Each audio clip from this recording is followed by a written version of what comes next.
كلام الله وأحسن الهدي هدي محمد صلى الله عليه وسلم وشر الأمور محدثاتها وكل محدثة بدعة وكل بدعة ضلالة وكل ضلالة في النار اللهم إنا نعوذ بك من عذاب النار. Tukiendelea na darsa katika kitabu Ahkamul Janaiz, ambapo tuko katika sehemu ya mwisho katika bid'aha, mambo yake yaliyozuliwa, mambo ya jeneza. Na katika sehemu hii ya mwisho tuko katika maudhui at-ta'ziyatu wa mulhiqatiha, mambo yaliyohusiana na ta'ziya, yani kumpa nguvu ya imani mfiwa, kwamba asivunje imani yake, asife moyo, asiwe na huzuni, asiendelee katika msiba zaidi ya siku 3, kumpa mkono wa ta'ziya, yani kumuazi, yani kumpa nguvu ya imani. Hii ndiyo sehemu tunayoendelea kuishi nayo, na insha Allahu taala tutaishi katika ukurasa nambari 256 na tutaianza sehemu ya juu kabisa ya ukurasa huu kwenye nukta nambari 110 katika mambo yaliyozuliwa. Hilo litakuwa la 110 katika jumla ya mambo yote pamoja aliorodhesha Albani ni 241 mambo yamezuliwa, hayamo. Jambo la 110, itikhadhu dhiyafa, ni kufanya ugeni rasmi kwa kuwasubiri watu wanaokuja kuleta mikono ya ta'zia, kuwafanyia ugeni rasmi wa takrima. Min at-ta'ami, katika vyakula. Min ahli al-mayyiti, tena ubaya wake vyakula hivi vikifanywa katika wale watu wa maiti. Hilo jambo kwa hakika ni jambo halimu katika dini, bali ni jambo baya. Katika ubaya wake jambo hili ni kumkandamiza mnyonge. Baada ya msiba kuondokewa na mtu wake, pengine mtu wake huyo alikuwa ni mwanawe mwenye nguvu katika jumla ya wanawe, ndio peke yake mwenye ajira, waliobakia wote anawatazama yeye. Mwenyezi Mungu akachukua roho ya kiumbe huyo. Ni msiba mkubwa amepata mzazi, amepata vile vile kwa wajukuu wake na kila aliyekuwa akipata msaada uliokuwa umesababishwa na mtu yule. Basi baada ya msiba ule, wafiwa tena wanakuwa wanafikiria jambo jingine zaidi la kuwatengenezea wageni wao wanaokuja kuwaazi aina ya vyakula kwa idadi ya siku kadhaa. Jambo hili ni uzushi katika dini, tena ni jambo baya la kutaka kupigwa vita. Halikuelezwa katika ahkamu janaiz peke yake, bali anataja hapa Albani ameligundua jambo hili ndani ya kitabu Talbis Iblis, kitabu kilichoitwa Talbisu Iblis, yani ubabaishaji wa Ibilisi, namna anavyobabaisha watu katika dini ya Mwenyezi Mungu. Akalitaja na yeye vile vile kwenye kitabu hicho kwamba jambo hili ni jambo la bid'a, na amelitaja katika sahifa ya 341, na vile vile kitabu kingine kilichotaja habari hii Fathul Qadir li Ibn al-Hammam, kilichoandikwa na Ibn al-Hammam, juzuu ya kwanza ukurasa nambari 473. Vile vile imetajwa habari hii kwenye kitabu Al-Madkhalu, juzuu ya 3 kwenye ukurasa nambari 275 na 276. Vile vile likatajwa habari jambo hili ndani ya kitabu Islahul Masajidi, kutengeneza mahala mwa ibada mwa kusujudia kama misikiti. Hilo ni jina la kitabu. Amezungumza mambo haya ya ubidaa huu wa kutengeneza wafiwa vyakula kwa ajili ya wageni wao wanaokuja kuwaazi ameyataja katika kurasa nambari 181. Kisha anasema Albani, waradi'il mas'alata, najaribu kidogo kurejea ujikumbushe ndani ya kitabu chetu hichi cha Ahkamu Janaiz, rejea kwenye masala nambari 114 iliyoko katika sahifa nambari 167. Jaribu kwenye kitabu chako kupata kidogo ukurasa nambari 167. Iko habari hiyo katika nukta nambari 114 juu kabisa. Ukishaupata ukurasa 167 kama kitabu juu kabisa, anasema wayanbaghi, na inatakikana ijtinaba amraini, kujiepusha na mambo mawili usiwe nayo ili upate thawabu. Wa in tataba an-nasu alaiha, hata kama watu wengi wamefata jambo hilo kulifanya, wewe jiepushe nalo. Jiepushe na mawili haya. La kwanza, alifun al-ijtima'u lit'azia, kujikusanya kwa ajili ya kupokea mikono ya taazia. Hii taazia hii haitaki watu wajikusanye wafiwa pahala kwa ajili ya kuwapokea wageni wao kwa taazia, na hiyo ndio inasababisha mtawaonea haya wale mkijikusanya. Basi hata kahawa kidogo na visheti hivi tuputupu, kwani masikini sana sisi. Ndio mwanzo wake inakuja hivyo. Sasa kujikusanya watu kwa ajili ya mikono taazia fi makanin khasin, katika pahala makhsusi, kadari, kama kwenye nyumba au almaqbara, au wengine wanakwenda makaburini kukaa kule. Tena wanatoa tangazo hasa mahala pa taazia itakuwa kaburini huko, anataka je kaburini huko, au almasjid, na wakati mwingine hutumika misikiti kwa uzushi huu. Na mambo haya kwa hakika aghlabu pahala nilipoyaona mimi tashdidi kabisa inafanywa, nimeyaona maskati kabisa. Jamaa wa maskati wana siku maalum za kufanyia taazia. Pale pale kwenye maziko inatangazwa taazia itakuwa pala fulani, msikiti fulani, nyumba ya fulani, pahala fulani. Kwa hivyo huko watu wanakusanyika, wafiwa wote kabisa, kila aliyehusika katika kufiwa wanakaa kitako katika, kama ni msikiti, na vyakula anwai vimekusanyika pale, tende, maandazi, kitu gani, halwa, nini na nini. Anakuja pale anakaribishwa dhifa zile, halafu anazungumza kidogo. Kama na haraka ataondoka hapo hapo, kama na haraka anakaa nao wafiwa pengine mpaka vipindi vya sala vinaingia. Kama taazia itakuwa al-magharibi, basi mpaka Aisha anaingia pale, namna kama hiyo. Na ni jambo ambalo limezoeleka na limekuwa katika sehemu ya dini ya Kiislamu kabisa, limekuwa ni katika sehemu ya dini. Wanaokuja mazikoni wanauliza kabisa taazia iko takoko wapi,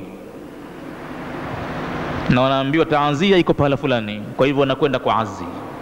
Jambo hili kwa hakika ni jambo la uzushi katika dini, halijakuwepo wakati wa karne 3 bora, ile ambayo Mtume Mwenyezi Mungu alikuwa na masahaba wake, na iliyofuatia kwa matabiina, na hata iliyofuatia kwa tabiina, na hata iliyofuatia mpaka kwa kuwapata maimamu.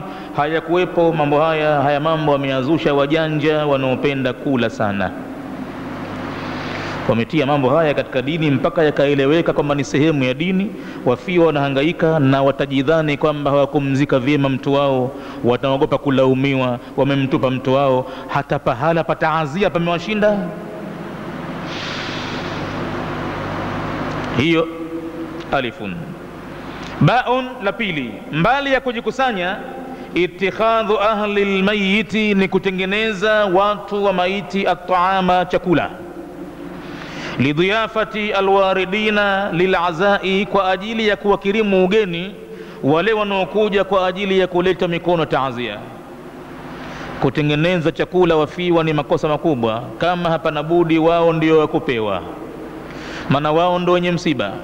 wao ndo waliopata upungufu katika familia yao. Basi kwa hivyo wao washughulikiwe katika zile siku 2-3 za mwanzo zile, pasionekane kufuka moshi kwao. Wao kakitako kwa hakika wanastahiki kuweka msiba kwa siku 3.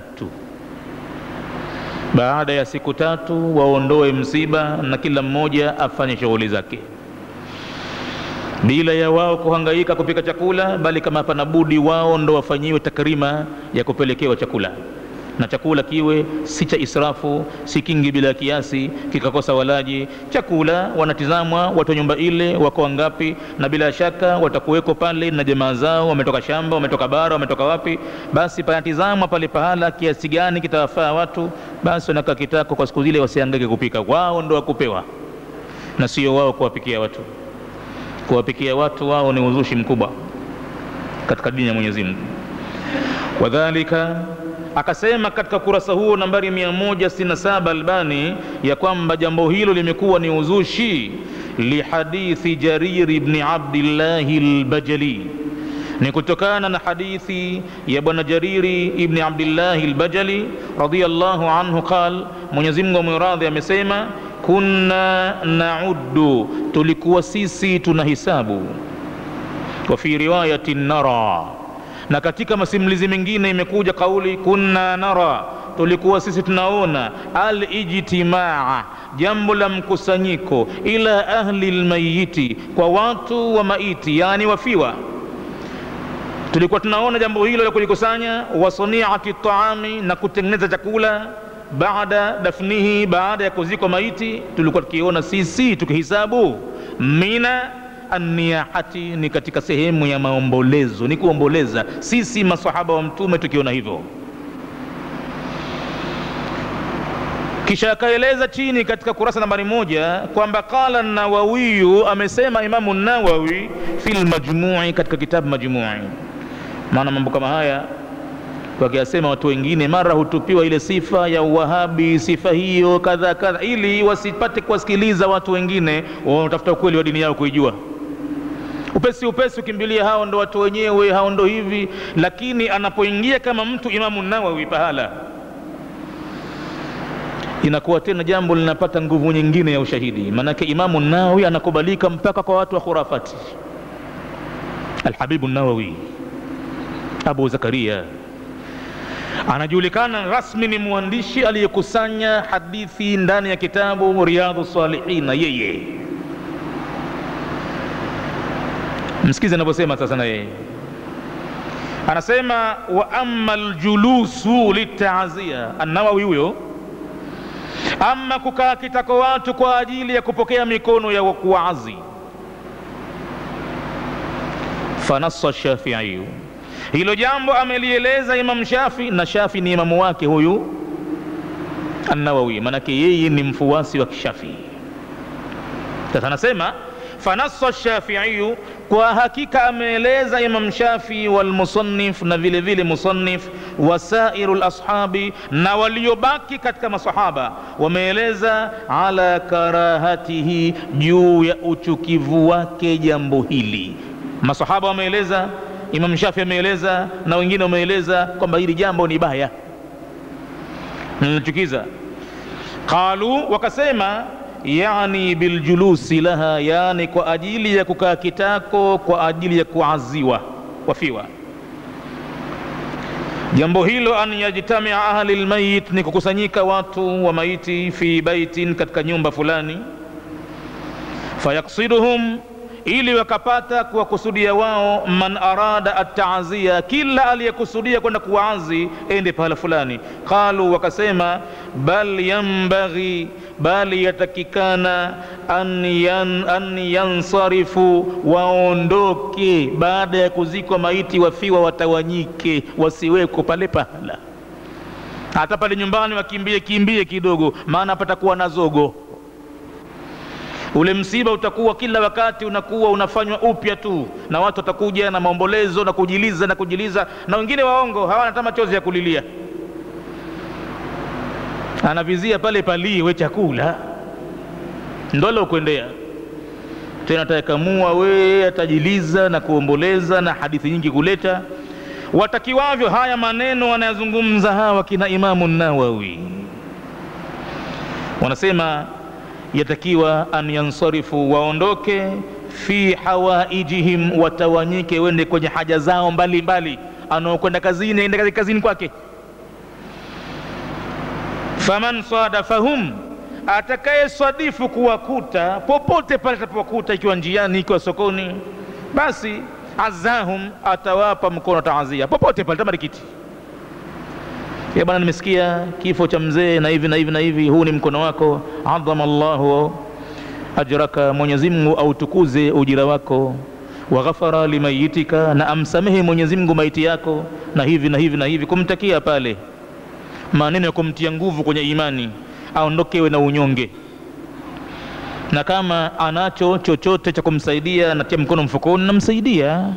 Anamwambia na mimi hii ni sehemu yangu ya kusaidia msiba huu. Manake yeye mfiwa ndo wakupewa, sio atoe, apewe, kaondokewa. Na kuna mambo mengi sana atakayokabili sasa, madeni ya maiti pengine na kadhalika na kadhalika. Maiti ameacha watoto mayatima, ameacha vizuka wale mayatima wale wanataka kutizamwa, na sio wao ndo wakamuliwe kutoa, wao ndo wapewe. Wala farqa, tena jambo hili la kutawanyika wafiwa wasikae pahala pamoja, hakuna tofauti baina rijali, kati ya wanaume, wanisai, na wanawake, fi karahati aljulusi laha, katika uchukivu wa kukaa kitako kwa ajili ya kuwapokea wageni wanaokuja kuleta mikono taazia. Haifai kabisa mambo haya. Vitabu vyote vimeeleza, na wanavyuoni wengi sana mpaka mnao wanajua mambo haya, wameeleza haya. Akaendelea kusema wa nasal Imamu Shafi'i, akaeleza Imamu Shafi'i alladhi ashara ilayhi an-Nawawi, maneno ambayo ameashiria Imamu Nawawi, akaeleza huwa fi kitabi al-Ummi, kwamba ameyatoa kwenye kitabu al-Ummu. Imam Shafi'i ameeleza humo kwenye Ummu, kitabu chake kikubwa hicho,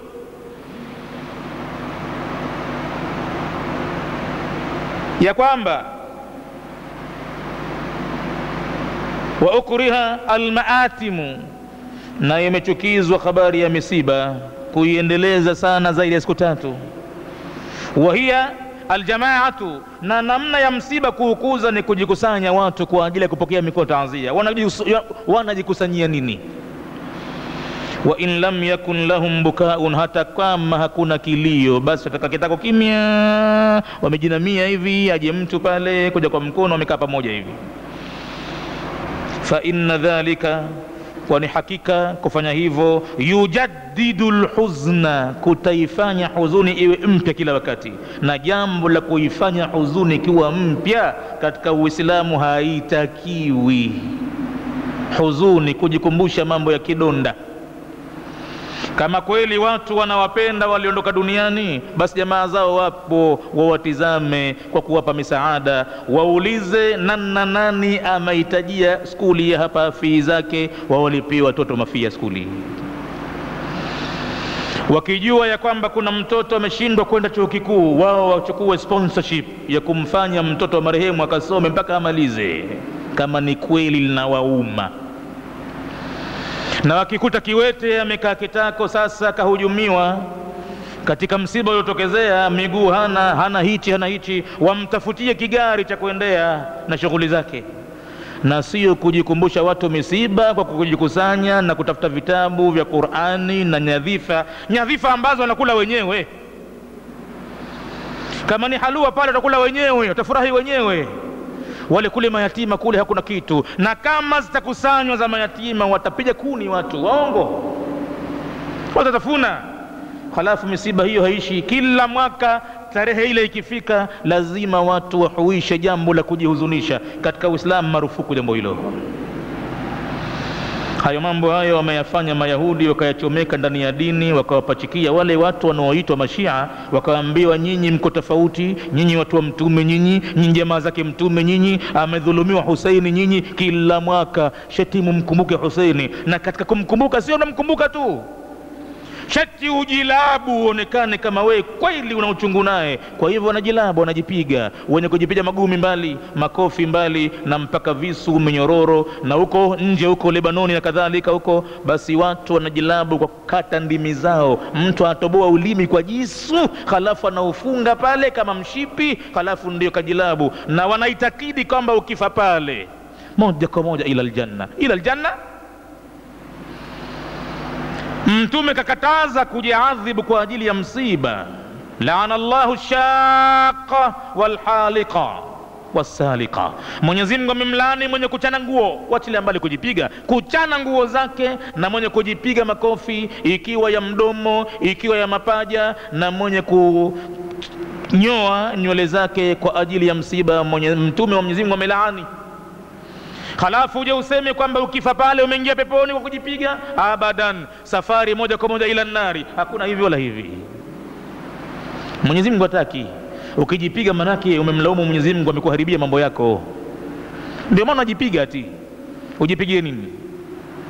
Wewe lako moja tu, inna lillahi wa inna ilaihi raji'un. Allahumma wajurna fi musibatina wa abdilna khairan minha. Na dua nyingi sana kwa yule aliyekufa, unaomba dua ndiyo yako yaliyobakia. Palipobaki baada ya siku 3, ondoka, tawanyika, jififirishe, jisahaulishe. Hutakiwi tena kukumbuka msiba. Wayukallifu almu'nata, na jambo hilo linalazimisha jambo la unyonge, maa ma madha, pamoja na yale ambayo yaliyopita, fihi, ndani yake, min alathari, katika athari, alama mbalimbali. Hayo tumeyataja japo kwa ufupi, kujikumbusha tu tuliyosoma siku za nyuma. Hivi sasa tuko katika mambo ya marejeo katika habari ya mambo yaliyozuliwa. Tuarejea tena kwenye ukurasa wetu kule tulikotoka. Basi nukta nambari 110, jambo lilozuliwa vile vile, itikhadhu dhiyafa, ni kufanya ugeni rasmi wa chakula, minataami, katika chakula, min ahli almayiti, yakifanywa hayo kutoka kwa watu wa maiti. Hayo yametajwa kwenye kitabu Talbis Iblis na Fathul Qadir li Ibn al-Hammami, kitabu chengine Al-Madkhalu, kitabu chengine Islahul Masajidi.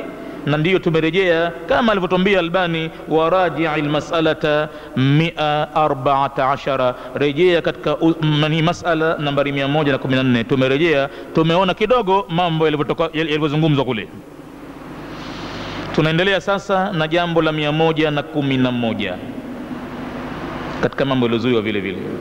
Jambo la 111, itikhadhu dhiyafati lilmayiti, ni kutengeneza dhifa ya karamu kwa ajili ya maiti, fil yaumil awwal, katika siku ya mwanzo alipokufa mtu. Baadhi ya watu siku ya mwanzo ile lazima pafanywe karamu ya kweli kweli, pengine kabla ya maiti kutoka ndani ya nyumba au baada ya watu kurejea mazikoni. Wakute pale kijungu kimeepuliwa na chakula kimepakuliwa na watu wamejipanga safu, au wanawekwa kiukumbi kwa ajili ya chakula. Kama watakuwa ni wafiwa peke yao na familia yao ni kubwa, watu wengi, wao hawana makosa, wamekuja pale mazikoni na wanataka kula, pengine ni watu ambao wamo ndani ya familia.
na amali gani wanapeleka kwa Mwenyezi Mungu. Wasingefanya upuuzi ule, lakini pana pazia limewekwa, hawayajui mwenzi wao amepambana na mambo gani. Na laiti kama wangekuwa wanamsikia sasa anaoyasema, wangesikia lawama zake anavyolaumu, wangesikia tu ondokeni ondokeni ondokeni, kumbe hayafai kabisa, fanyeni mambo yenye faida na nyinyi. Lakini hasikilika tena, hata kama atalaumu watagombeza, hasikilika tena. Na hayo huna ya kuyasema, huna namna ya kuyafahamisha mpaka kukubalika kabisa kabisa, hunayo. Shetani amechukua nguvu kabisa na amewapoteza sana waja wa Mwenyezi Mungu, na haya yamekuwa ndiyo dini yenyewe. Sehemu kubwa ya ibada katika mambo ya mazishi ni mambo haya, sio ile sala ya maiti, sio mambo yale mhusu maiti yale kabisa kabisa. Utakuta watu hata washiriki nayo kabisa. Na hata namna inavyosaliwa sala ya maiti utaona haina thamani yoyote, si dua za kweli kweli inopelekewa mwenzi wao, shaghala baghala, ondoa njiani tu. Haijulikani alhamdu imesoma saa ngapi, haijulikani salatu nabii saa ngapi imesomwa, haijulikani kabisa dua ya maiti mambo vipi. Takbira ya 4 kabisa ikipigwa pale, kwa hakika hukuti mtu kuendelea na chochote katika dua zile, isipokuwa pale pale kuondoa njiani watu ya Allah.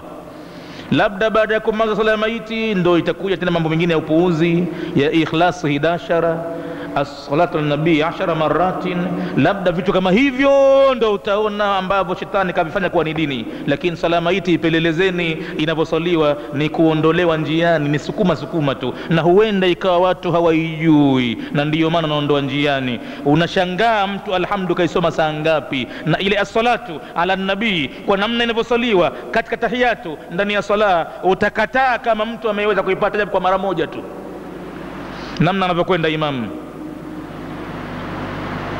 Lakini tena nguvu iko katika mambo haya ya 40, siku ya 7, siku ya 3, hapo ndipo penye nguvu, hapo mambo yote yako hapo. Angalia watu namna walivyokwenda mazikoni, wamekwenda vipi, na angalia siku za 40 watu wanakwenda vipi kuhudhuria katika 40, mahafali yake iko vipi.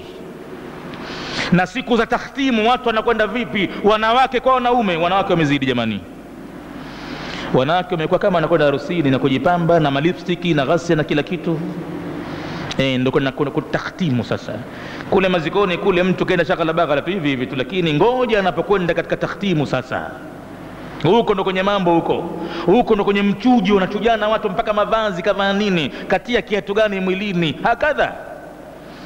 Na alipokwenda takhtimuni kakaa na nani bavuni kwake mwenzake, wanamsema nani, hakadha. Ile Qur'ani ni kitu cha kubabaishia tu, cha kuondoa njiani tu, hakisomwi kitu, ni matusi tu, mzingo atukanwa tu katika maneno yake, basi jingine hakuna. Akitaka mtu ushahidi wayo na asikilizwe mmoja mmoja Qur'ani yake anayoisoma, hapo itajulikana kumbe tunatukana kweli namna kama hiyo. Hiyo ni nukta nambari 111, itikhadhu dhiyafa, kutengeneza dhifa lilmayiti, kwa ajili ya maiti, na kuitakidi kwamba ndo sadaka yake maiti hiyo. Fil yaumi alawali, katika siku ya mwanzo, wasabi'i, na siku ya 7, wal 40, na siku ya 40, wa tamami sana, na ukamilifu wa kutimia mwaka mmoja tangu alipokufa mtu. Hayo yameelezwa katika Al-Khadimi fi sharhi tariqi Al-Muhammadiyya, jina la kitabu hilo, katika nambari ya hadithi hiyo 3224, na vile vile kwenye kitabu Al-Madkhalu yametajwa hayo, juzuu ya 2 nambari 114 sahifa, na juzuu ya 3 nambari 278 mpaka 279. Kitabu hicho Al-Madkhalu yameelezwa hayo, si kama ni mambo mageni mapya yanapatikana msikiti huu tu, la, vitabu vyote vya ukweli vinasema hivyo. Nukta nambari 112, itikhadhu taami, vile vile uzushi mwingine ni kutengeneza chakula min ahli almayiti, kutoka kwa watu wa maiti, awali khamisin, ni katika siku ya 5 ya mwanzo, lazima paliwe kitu tangu alipokufa yule mtu. Ile ya 5 ya mwanzo ile lazima watu wanahesabu kwa makini kabisa, na walaji ndio hivyo tena, wanahesabu kwa vidole hasa. Kwani leo lini? Leo leo ya 3 leo, ngoja kisha kutoa utaona mambo. Hawaghafiliki watu, wanaijua kwamba 5 ya mwanzo panaliwa kitu pale pahala. Kwa hivyo panakuwa ni pahala pa kutisha, mahafali yake kubwa sana, pengine pavumbuliwe na aina gani ya visomo. Wewe utaona haya kujitokeza pale kama pale, kwa sababu utaonekana hujui kitu pengine, au cha kukivaa kwenda katika pale kama hapo hunacho. Kwa hakika huwezi kusogea kwenye hadhara ya mabwana wakubwa, labda ukaedeki nje huko mabarazani huko, lakini kwenye ukumbi ndani pale huwezi kuingia ndani mle. Uwe na nguo ya kuivaa kukalia pahala hapo. Pengine kisomo lazima kitafutwe kigumu hivi, kasida ngumu hivi, sojulikana hivi, ili ipate kuonekana kwamba haya mambo haya baadhi ya watu ndio wanayojua, wengine hawajui.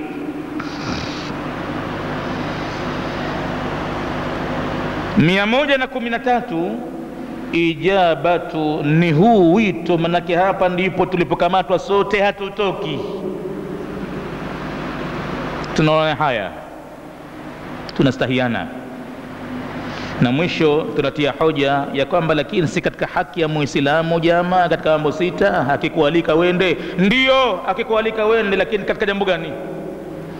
Anakualika kuna karamu ya harusi ya mwanawe, haki ni sunna hiyo. Au lim wala bishatin, mtume anasema fanya karamu katika harusi ya mwanao japo kwa kibuzi kimoja hivi, na waite watu kiasi kitawatosha kibuzi kile, si lazima wawe wengi, lakini fanya kitu kidogo hivi,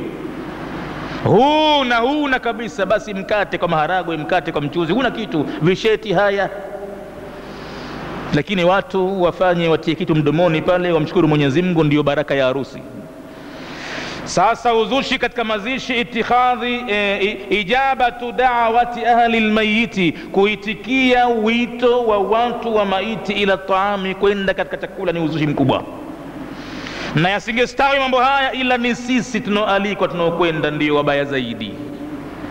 Yule mtu mjinga, je, anatakufahamishwa, anatakuelekezwa, kabla hajaandaa chochote afahamishwe tu mambo yaliyokuwa yanamfaa maiti, ayajue, kumlipia maiti madini yake. Warithi wasirithi mali ovyo, mpaka kwanza waangalie madeni ya maiti, na kama kuna wasia kausia lazima kwanza utekelezwe, na wasia ukionekana umekiuka mpaka amehusia sivyo, patengenezo ya propaharibu, wafanye watu kumuokoa, maana ataadhibiwa kule yule.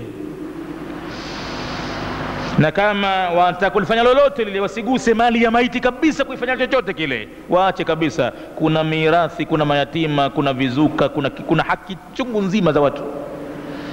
Wasije kaingia mambo haya kwa siku 1 2 3 hivyo, kaitekeleza mali katika 40, katika hauli, katika jambo gani, wasiguse mali ya maiti. Kama wazimu nao, basi wachangishane wenyewe, nguvu zitoke kwa wenyewe, kama kweli hasa. Kwa hivyo ijabatu da'awati ahli almayiti, kuitikia wito wa watu wa maiti ila taami, kwenda katika chakula, ni uzushi mwingine huo. Ingawa hadithi ya mtume iko imesema haqqul muslimi ala almuslimi 6 khisalin au 5 khisalin, hadithi ziko tofauti. Haki ya Muislamu juu ya Muislamu mwenziwe kuna mambo kama 6 hivi. Katika mambo hayo, idha laqitahu fasallim alayhi, ukikutana naye mtolee salamu, au akikutolea salamu wewe lazima uitikie. Haya ni katika mambo yake, ni haki yake, lazima mfanyie. Katika mambo hayo, tashmitul atisi, kumtakia rehma aliyekwenda chafya. Akichemua mtu chafya ile, basi mtakie rehma. Kama akasema alhamdulillah, basi mwambie yarhamukallahu, na yeye aseme yahdikumullahu wa yuslihu balakum. Haya ni mambo ya haki kwa Muislamu juu ya Muislamu mwenziwe. Jambo jingine, idha stansahaka, akikunasihi umpe nasaha. Akikutaka umpe nasaha, umpe. Kaja kwako anakwambia nasihi, naondoka, nini wasia wako katika kuondoka kwangu? Mwambie mimi naona ufanye hivi. Bwana we, nimeamua nataka kufunga ndoa sasa hivi na hivi na hivi, unasemaje mwenzangu? Unanionya vipi? Nini wasia wako? Lipo la kunambia lolote lile, mwambie kama unalo. Jitayarishe, jirekebishe kwa namna kadha. Mwanamke jambo kubwa sana, utakuja kufeli katikati. Hivi tabia yako ulionayo si nzuri, fanya hivi. Group fulani sasa hivi itabidi uiache, wewe sasa hivi si mtoto tena, umnasihi. Hayo mambo ni haki yake Muislamu kufanyiwa. Na jingine katika hayo ndio hili, wa idha da'aka, atakapokuita faajibu, umuitikie. Na kama huwezi kwenda kula, umefunga siku ile, basi muombe dua kwenye karamu. Lakini wote wenyewe uwe ni katika mambo ya sheria ndani ya Uislamu, mambo ya haki ndani ya dini. Sio anakuita katika jambo la uzushi, kwenye chakula cha uongo, chakula cha kuwadhulumu mayatima. Hapo kwa hakika hakuna haja ya kwenda, na hakuna haja hata ya kuficha wala kudanganya. Mimi sihudhurii katika vyakula hivyo, ni makosa katika dini, dhulma hiyo. Na nakuomba mimi usinite kabisa katika mambo mpaka watu wakuelewe msimamo wako. Hakuna nataka kuambia 40 la kitu gani, na akikwambia nakwambia kwa utani tu, kwa kuchokoza tu kabisa. Kadi ikija anajua kwamba leo tunamchokoza fulani, leo wanajua kama hatukuja, lakini iko istihzai, kuchokozana iko anakuchokoza kidogo. Lakini kuna pahala wanakuelewa watu wote mpaka ndani ya familia, yule tutashirikiana naye katika maziko, katika mambo yote, lakini haya mambo mengine yale hamuoni hapa haji hapa. Khalafa anasema mambo haya ameyasema al-Imamu Muhammadu al-Barkawi ndani ya kitabu Jala'il Qulubi, usafi wa nyoyo, kutakata kwa nyoyo, ameyazungumza hayo. Hiyo ni nukta nambari 113 wa adhanul ishai biidhnillahi tabaraka wa taala.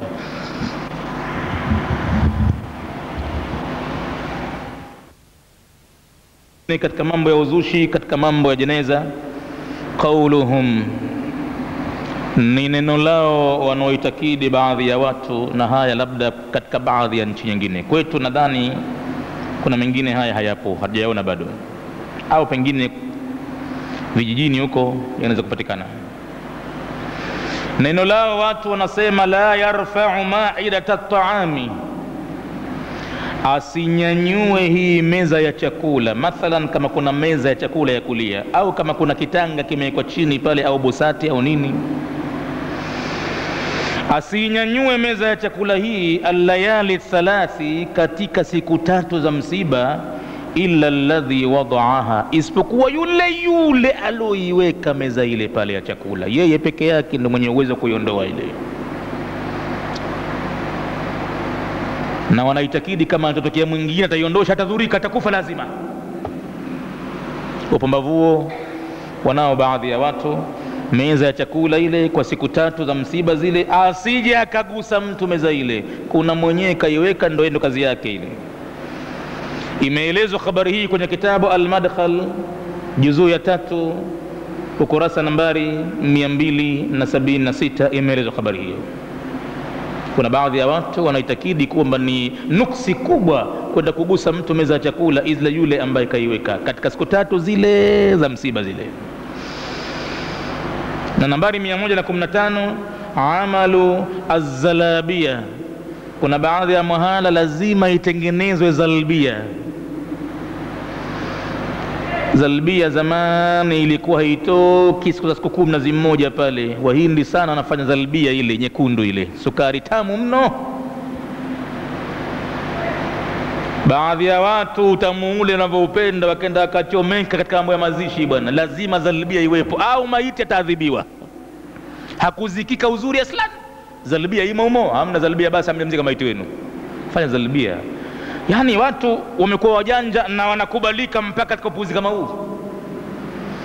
Na wengine wamekuwa wajinga kiasi ambacho watakachokisema wale wanaonekana wana makashda begani, wana tasbihi mkononi, wana kilemba kichwani, lolote watakalosema wanakubaliwa tu hivi hivi, bila ya mtu kupata tabu kwa kidogo akafungua vitabu akatazama, kwani zalbia ndio kitu gani? Kwa hivyo amalu az-zalabia, kutengeneza zalbia, au shirauha, au kwenda kuinunua kama haikutengenezwa, lakini lazima iwepo. Ma tu'kalu bihi, au shirau ma tu'kalu bihi, au kununua katika mambo yanoliwa pale pahala, fil yaumi sabi'i, hasa mambo hayo katika siku ya 7. Siku ya 7 lazima iwepo zalbia. Hayo vile vile yameelezwa kwenye kitabu Al-Madkhal juzuu ya 3 ukurasa nambari 292. Na nukta nambari 116 katika mambo yaliyozuliwa, alwasiyatu, maskini kaondoka duniani, alipokuwa hai hakujishughulisha kusoma chochote, ujinga mbaya. Wengine wanahusia wenyewe, kaka kitako juu ya kiti pale, kawaita wanawe, mimi maziko yangu fahamuni kabisa, hapa nataka kisikosekane kitu kadhaka. Mzewe, unaona faida yake hii? Hukukaa hata msikitini watu wanasoma ukaona wapumbavu. Sasa unakuja kuhusia. Basi kuna watu wanahusia bitikhadhi taami, kwamba lazima kwenye maziko yake litengenezwe kitengenezo chakula, wadhiyafati, na kufanyiwa dhifa watu yauma mautihi, siku ya kufa kwake, au baadahu, au baadaye. Ama siku ile ile paliwe kitu cha kweli kweli. Anasema kabla ya jeneza kutoka ndani, wekeni mpunga mzuri. Watu wakichukua jeneza pale na kwenda mazikoni pale, washashiba zamani. Yeye fikira yake katika imani yake, jambo hilo kilifanya kubwa sana hilo. Wa bi'ita'i darahima, na anahusia kwamba patolewe dirhamu kidogo katika pesa zangu lizioko kadha kadha. Na pengine pesa hana, anawaambia wanawe maskini, anawakamua wanawe, wana majukumu chungu nzima, watoto wake maskini, wanawake majumbani, wana watoto wengine wanasoma, wengine wagonjwa. Anakwenda kuwaambia kabisa, nakwambieni mkamatane, mchangishane, na nyinyi wengi sana, nyie chungu nzima nyie mpo pale, siku maziko yangu pale patolewe pesa pale. Mtu anashtukia anapenyezewa mfuko hivi au bahasha hivi, kila alokuja mazikoni mnampelekea bahasha hivi, ndani yake mna 10,000 hivi mnampa hivi. Na ndio maana ikawa fujo haimaliziki katika mambo ya mazishi, kwa sababu baadhi ya watu wanahusia mambo haya, na likitokezea hilo ikijulikana nyumba fulani wanatoa pesa kisha hatari kubwa.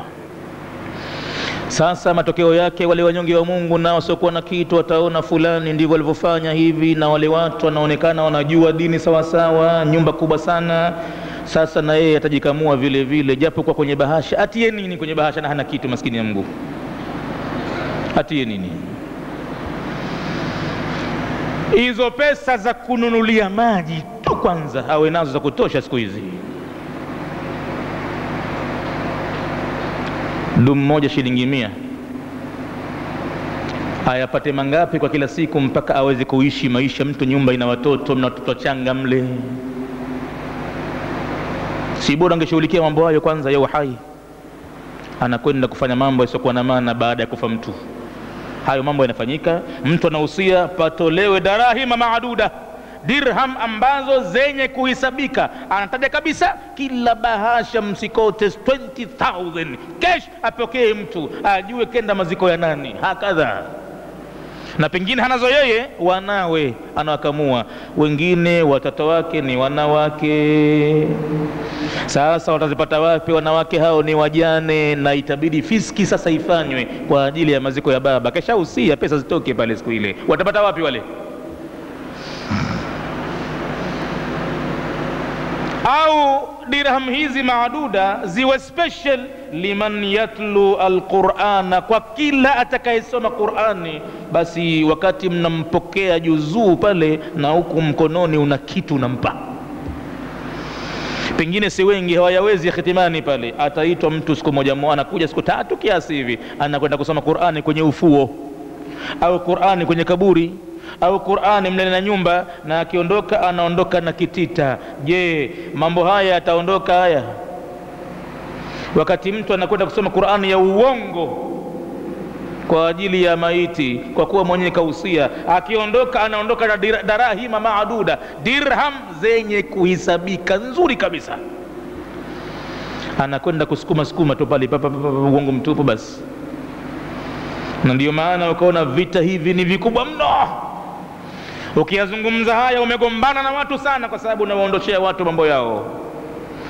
Wao washakuwa wanadanganya katika dini ya Mwenyezi Mungu, ndio kipato chao kiko humu. Sasa kweli haisemwi maisha kabisa, na Qur'ani imefanywa kuwa ndo kazi zake hizo kwa ajili ya maiti tu, na sio kama ni kitabu chenye mafunzo maalum kwa ajili ya maisha ya watu, sheria na ibada na kila kitu. La, ni kitabu cha mambo hayo tu.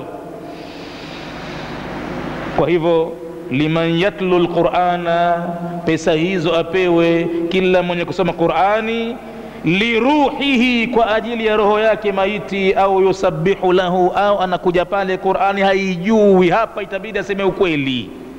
Tutamshukuru sana kama atasema jamani, mimi hicho kitu kimenipiga chenga sikijui, bora kidogo angalau kuliko yule anasema kwamba nipeni, kisha akakusanya pale, kisha akachukua msaafu akaufungua uongo, na huenda ukimtokezea utamkuta msaafu kaika kinyume hivi, na huko anafungua hivi. Uachiwe kitabu yake kimekaa upside down yake hivi, uongo mtupu bwana, unasoma kitu gani? Hakadha huenda ukimtokezea kafedheheka kaaibika, utamkuta pale kaeka kinyume kitabu, na huko yumo uongo mtupu, matope matupu. Ndo nikacheka siku moja, alinijia katika wanafunzi wanawake hapa, mtu mzima maskini, mgonjwa kidogo wa akili, lakini si sana, mambo anayafahamu.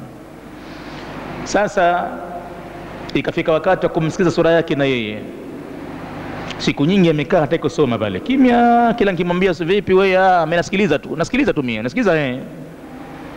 Haya, siku moja akaona ataweza, na sura aliyochagua sura maarufu, suratu Yasin. Ile ndio sura yake ile, suratu Yasin ile. Akaanza kuisoma ghibu, makosa yenyewe ni makosa makubwa mno, makosa ya kutukana kabisa kwenye Qur'ani. Ikawa namkosoa kila neno na sio aya, kila neno namkosoa. Anafanya ukaidi, hataki kukosolewa. Ananambia mwisho, naijua, mimi naijua. Nikamwambia huijui, ndo nikakukosoa huijui. Mimi naijua. Nikamwambia hebu nionyeshe hiyo aya unayosoma iko wapi hapa. Hapo nikampata hapo.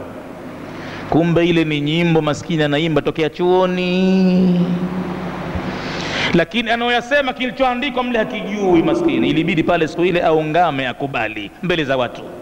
Nikamwambia unachokisoma unavuta pahala kadha na inavyotakiwa ni pahala kadha, hii hapa nionyeshe tu kwanza aya iko wapi. Maskini akakubali siku ile kwamba kweli mimi hii sura naisoma kwa uzoefu tu, na nijua kwa uzoefu tu. Nilipompa msahafu kukamata, aliukamata kinyume kabisa kinyume upside down, na huko mwenye yumo kusoma tu hivi. Nikamwambia ngoja kwanza nikuwekee vizuri msahafu kwanza. Unaona mambo hayo? Na hivyo ndivyo utawakamata chungu nzima mahitimani mle, kama utakuwa hodari sana. Basi mpaka wanaume, sio wanawake tu, mpaka wanaume hitimani mle kapokea mtu juzuu bwana. Kama utakuwa sharp, basi kuna watu utawakuta wamekamata juzuu upside down. Labda ile sura yeye anaisoma ya kijuzu cha amma kama liilafi hivi, alamnashraha hivi, na tainaka hivi, na kapokea juzuu yoyote ile, lakini pale akamata ndivyo. Allah, sijui namna gani mambo haya, namna ilivyodharauliwa Qur'ani. Imedharauliwa kiasi kikubwa sana, si kitabu cha Mungu hasa, yameonekana kama ni maneno kama gazeti tu hivi. Anaweza mtu akafanya takavyo kwenye Qur'ani al-Karimu. Kwa hivyo makosa makubwa ni ya wale wanaowaita wasomaji hawa huku wanawajua. Kama atasema ya kwamba hajui kusoma Qur'ani afanye jingine, basi ya jambo kidogo yake, kajinusuru na adhabu za Mwenyezi Mungu za kutamka maneno ya Mwenyezi Mungu ndivyo sivyo. Basi ufanyaje? Au yusabbihu lahu, au humtolea tasbihi maiti, au yuhallilu, au kumhalilia la ilaha illa Allah, laki ngapi na ngapi sijui, ili kumtoa motoni kumtia peponi. Maneno haya anasema Albani yameelezwa kwenye kitabu At-Tariqatul Muhammadiyya juzuu ya 4 ukurasa nambari 325, yametajwa mambo hayo vile vile.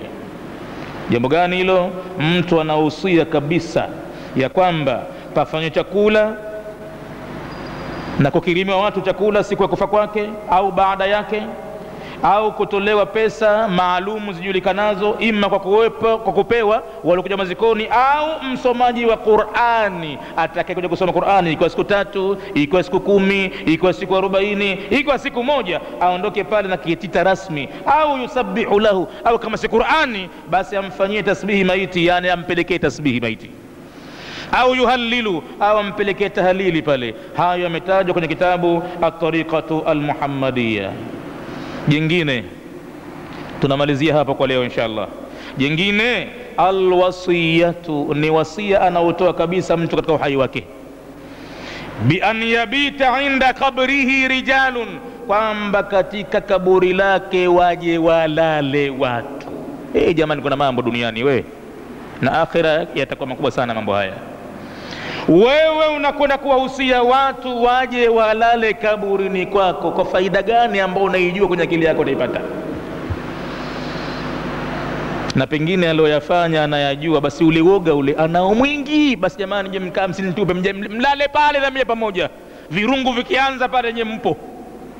Pengine anaoga mkubwa sana, anawataka watu waje walale inda kabrihi, tena rijalun 40 laila, watu wateseke waje. Fikiri we kiza hichi mwanakwereko yake siku 40 wache we. Na makaburi mengine pale manakweka angalau kidogo pana mji sasa, na makaburi mengi sana, na aghlab makaburini panatisha, inakuwa ni masakini aljinni, majini hupenda sana kama wala kama mle. Kuna hadithi ya kutosha, masimulizi. Urwa ibn Zubairi alikuwa amepita makaburini usiku. Alipokuwa makaburini usiku akasikia nungunungu ya watu wanazungumza viumbe, lakini kivuli kinakuja hawajui ni nani watu wale. Kivuli kinakuja, kishindo kinakuja, hawaoni. Na inavyoonekana katika wale watu kuna mmoja kabebwa katika kiti cha ufalme, kabebwa yuko juu, anahisi kama huyo mtu yuko juu kabebwa. Yule aliyekuwa makaburini pale alikuwa si Urwa, bali wale waliokuwa majini wale, mfalme wao, kiongozi wao, anazungumza habari ya Urwa bin Zubairi. Yule kajibanza, kaona mambo gani tena haya sasa, makaburini huko, kajibanza pembeni. Anawasikia mfalme wa majini anasema, nani atakayeweza kunikamatia Urwa bin Zubairi, akasign contract ya kuweza kumpotoa mtu kama huyu? Mimi kwa hakika ninamtafuta katika makomando wangu atakayemfanyia kazi kwa Urwa bin Zubairi. Kila mmoja pale mie akaambia, wapi, hamumwezi Urwa bin Zubairi, hamumwezi, kwa sababu mimi mwenye kiongozi wenu nakwenda nikigonga ukuta pale pahala. Anayo dhikiri, anahitaja dhikiri hiyo ndo itakayoweka defense kubwa, mtayayuka nyote mashetani, mtakufilia mbali.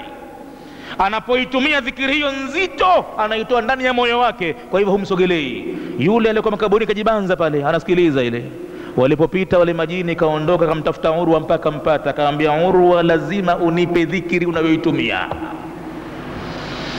ambayo majini hawakuwezi. Akampa kile kisa, mimi nilipita makaburini pale kadhaa usiku wa manane, nikashuka pale pahala, mimi nikafahamu kwamba mzee wangu pale kazikwa pale, mimi kama nafanya ziara pale kwa dua pale, mara kikatokezea hicho kishindo hicho, mwili ukanisimka. Nikasikia unatajwa Urwa na una siri kubwa sana imemfanya kiongozi wa majini kuogope. Amesema unayo dhikri. Urwa akasema, akainama, akamwambia, dhikri nazo nyingi nataja mimi. Akamwambia, kuna dhikri unahitaji? Akasema, asubuhi na jioni huiachi. Akamwambia, basi kama hiyo nitakupa, ukiweza kuitumia na wewe itumie. Mimi asubuhi na jioni huwa nasema, amantu billahi wahdahu, nimemwamini Mwenyezi Mungu mmoja peke yake, wa kafartu biljibti wattaghuti, na nimewakataa aljibti wattaghuti. Hawa ni katika aina ya mashetani, ikiwa kibinadamu wa kijini. Wastamsaktu, na nimeshika